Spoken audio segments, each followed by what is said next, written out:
You broke my transition that I had. Golly. Good going. Gosh.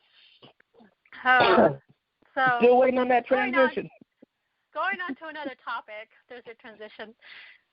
Going to another topic, I just want to touch on briefly before we wrap up is,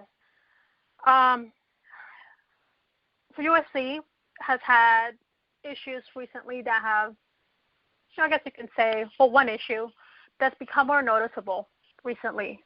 Fighters have not been making their weight for their fight, which in turn, they don't fight.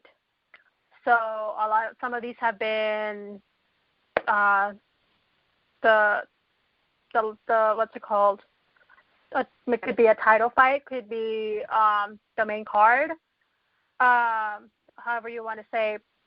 And in turn, those fighters or that fight you were expecting, you don't see that. You don't see that fight. You in turn get something else or nothing at all.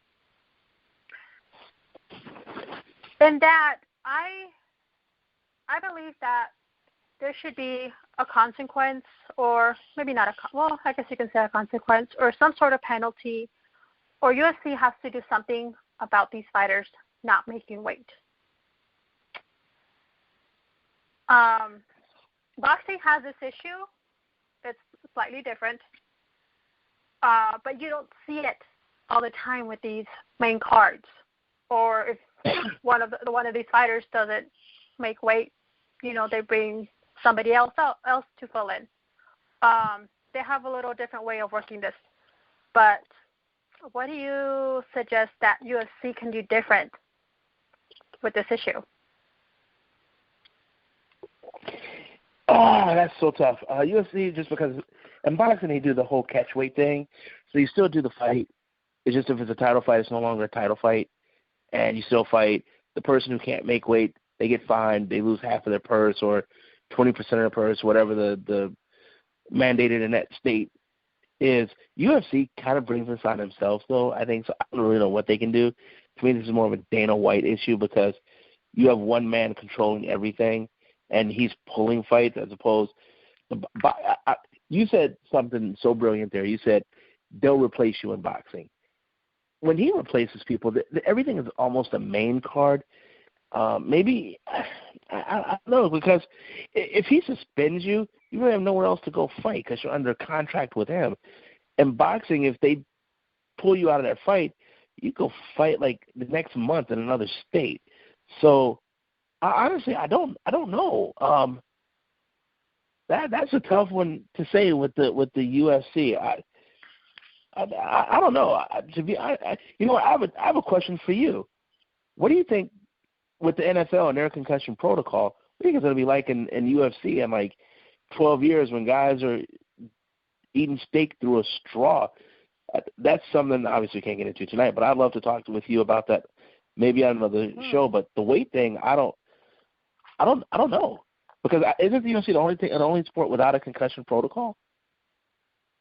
Just out of curiosity, but yeah, I don't know. I don't know what the UFC is going to do about that.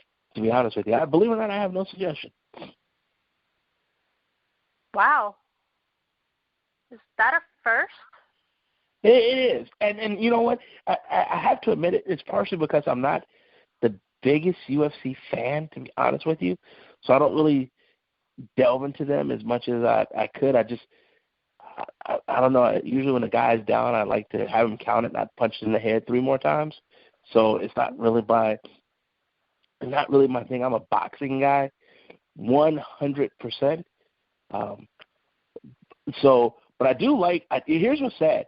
I like the ladies' division better than the men's division.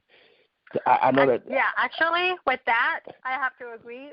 As of lately, the girls have put on better fights than the men. That's all I have to say. Yeah, I do. There's certain sports I just like. I like sports, but there's certain sports I like. Like I think women's tennis is a better game than men's tennis. I think women's UFC is better.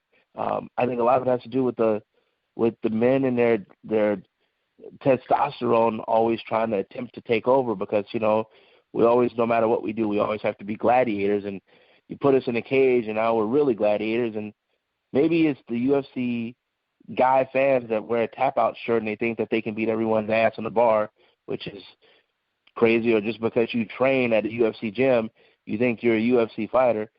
I see guys playing in Lifetime Fitness hoops. They don't think they're in the NBA, but for whatever reason, you work out at a UFC gym, you're in training for what? What are you in training for? So, really? I don't know.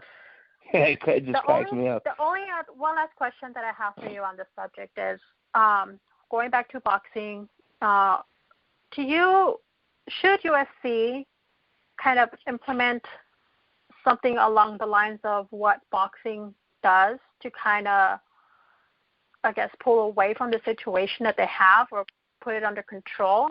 It works for boxing. Could very much well work for UFC if they can make it work with what they have. Yeah, the problem is with the catch weight, and you lose part of your purse. You've already negotiated. You individually or your promoter has worked for your purse for you, and so to me that's different than an owner / dictator in Dana White determining what your take will be. So you can negotiate. Let's say that you can negotiate in boxing. So say you're going to fight at a catch weight, and they say, well, you're going to lose 10% of your purse because this is already worked in your contract. So you already know what's going on. Dana White can just say, well, you know what, you didn't make your weight, fight's over. Or you didn't make your weight, you lose 90%, and there's nothing you can do if you don't want to fight. So I think the problem is because one is owned by a person that makes all these decisions, it's a lot different. Plus, in a catch weight, usually the person is leaving that weight anyway, and the weight class is so small because you hydrate back up. In UFC, you don't really hydrate back up the same way you do in boxing. So a guy that say in boxing is losing 16 pounds to fight, as the opposing fighter, you already know when that guy hydrates back up, he's probably going to weigh about 10, 12 pounds more than what he did on day of weigh-in, and you're going to weigh more too. In the UFC, rarely do you see a guy weigh in at 140 or 160 and then get in the ring at like 180. That's really rare. And so I think there would be a concern about a guy that hydrates back up, 16 pounds, and maybe the guy he's fighting came up to that weight class, and now you got a guy weighing 18 pounds more, pounding someone in the head when they're on the ground. So I think it'd be kind of hard for them to have a catch weight, maybe just because of that alone. I'm not 100% sure, but I think that may be that could be a big time safety issue. I think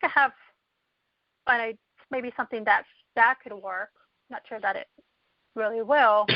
At least for those that are not like title matches, but anything else is, should you have two fighters? Fighter 1, fighter 2. Fighter 2 doesn't make their weight. How about to replace fighter 2, UFC has somebody who would be best along that weight line, who would be the next one that would have been up to fight fighter 1. Something along those lines. Maybe that's an option. I think it's a great idea. Problem is, they usually go ahead and fight that fight in boxing because you're going up in weight anyway. I remember Broner was probably about a year and a half ago. He was going up in weight, so he didn't even care, about making weight anyway, because he knew that was his last fight at that weight. Whereas, so he can just freely go up because he's his own independent contractor. In the UFC, you can say it's too hard for me to make this weight. I don't really care about making weight here. I'm going up the next fight anyway. Dana White can come back to you and say, since you screwed me out of that fight, you go up in weight. I won't book a fight for you. So it's different because you're not your own boss. So you have someone that can tell you what you can and can't do, and I think that makes the biggest difference. To be perfectly honest with you. Mm-hmm. So and then think about it too. Remember pay-per-view, whatever it was, 875, whatever number it was. Spider Silva filled in at the last minute for someone, and he had the name recognition, but he had 2 weeks, 3 weeks to train, and he just looked terrible in the ring, and it was a terrible fight.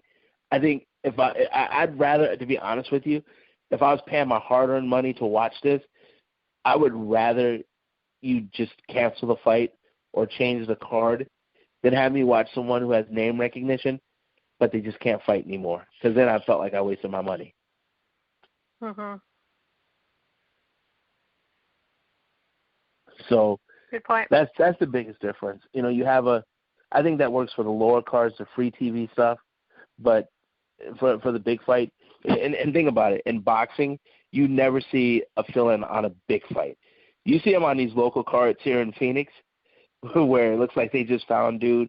He just got his last prison tap right before he got out, and he's filling in. He's like 38, and he's like 2-6 in prize fights. You're like, good Lord, where'd they get this guy at? So it's like, dang, dude, did you come right from lockup to this fight, or did you like did you train for this fight in jail? So a little bit different. Yeah, well, something needs to be done. That's all I have to say. I hate having to look forward to a fight and they pull this stuff. And it doesn't make me very happy when I'm looking forward to something. Injuries is a different thing. I understand that happens. But wait, you're on a contract. You committed yourself to do so. Yeah, I agree. If you're going to make that drastic of a change, why even do it? Another thing that can be done is, keep it that way, cancel the fight, cancel the card, or whatever it be. Stick them with the penalty. Stick them with the fine. Something has to be done other than just, okay, you didn't make weight, you don't have the fight. Something more needs to happen, or they need to lay down the hammer a little bit harder. So that's all I have to say about that. I hear you. Well, just so you know, my favorite college basketball team outside of ASU is the DePaul Blue Demons. I know this is off subject, but they are now losing in the game that they were winning, and my heart is actually sitting here breaking. I just thought I'd let you know that right now. Oh, I think I have to go over there and put your heart together. Yeah, it's just ridiculous. How do we suck so bad every year? It's just killing me. I don't know. I don't even know what to make of it anymore. It doesn't come to me as a surprise. It comes to me as a surprise when it's the other way around. See, that was unnecessary. That was an unnecessary comment. Unnecessary comment. It breaks my heart to have to see that. It shouldn't make me feel that way. So yeah, well, they came out looking good, and now they're losing. So but it won't ruin my day because ASU won today. So that's all that matters. Yeah. Yeah. So sorry to change the subject, but yeah, my DePaul Blue Demons. Yeah, he did travel though. My DePaul Blue Demons are losing to Xavier, which I expected, but oh well. Yeah. Oh boy. Yeah. So are you watching any of the? Are there any things anywhere you're watching tournament games so fans can know where you're gonna watch games at? One of the places is my house. That's by invitation only. I'm sorry. The others are going to be, I'll be around Buffalo Wild Wings, maybe Dave & Buster's. I have a few places here and there that you might bump into me. So. Well, make sure you tweet it out. I'll tweet it out whenever I'm out and about. There you one go. of the places, too, is Hooters that I tend to go to. So, yeah, I'll let you all know where I'm going to be if you need to, want to come by and say hi. So I'll keep you guys posted. So thank you tonight, PLR, for joining me in this awesome show. So let everybody know where they can get a hold of you. You can hit me up on Twitter, always PLR on Sports. Okay, and you can always find me on Twitter, Instagram at Rosalye. And we're at More Than Simply Sports as well. So thank you all. Have a good night, and until next time.